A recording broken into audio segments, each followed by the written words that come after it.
6h, 9h, Thierry Dagiral. 7h12, tous les matins, à cette heure-ci, on feuillette ensemble vos quotidiens du jour. En une du Figaro, le pouvoir d'achat et la surenchère de l'opposition. Les députés examinent cette semaine les textes en commission. Énormément d'amendements sont déposés. Ils dépassent les 100 milliards d'euros. Le projet présenté par le gouvernement a lui été évalué à 20 milliards d'euros. Les Échos s'intéressent à l'euro et à sa chute. Qui sont les perdants et les gagnants ? La devise européenne se rapproche de la parité face au dollar. Ce sont principalement les importations de produits de grande distribution qui sont frappées de plein fouet.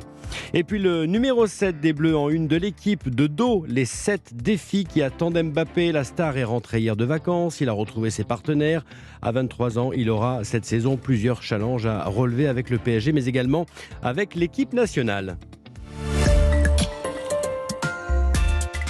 Et arrêtons-nous page 4 et 5 du Figaro, double page sur le royaume Disney en Floride dans la tempête. L'immense parc d'attractions est certes le premier employeur privé de l'État de Floride, mais il est dans le collimateur du gouverneur républicain qui veut supprimer les privilèges de Disney opposés à sa politique visant les minorités sexuelles.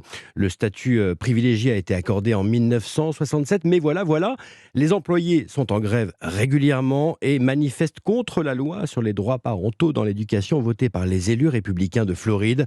Loi homophobe qui est entrée en vigueur début juillet.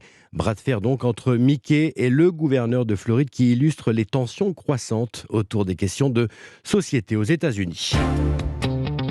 Et puis on termine avec cette double page dans le Parisien. Aujourd'hui en France, canicule, tout un pays en alerte, 40 degrés annoncés par endroit, épisode qui devrait durer une dizaine de jours. Reportage sur le Tour de France où les équipes se préparent à cette chaleur, même s'il est hors de question pour l'heure de raccourcir les étapes. Reportage également dans les festivals, aux Vieilles Charrues, où des canons à eau ont été mobilisés. Le festival breton débute jeudi et le patron explique qu'il a commandé 30 palettes d'eau supplémentaires, des produits hydratants et pris des équipes en renfort pour ceux qui travaillent. Eh bien, l'État incite de plus en plus les employeurs à communiquer sur la chaleur et le ministère du Travail a été très clair.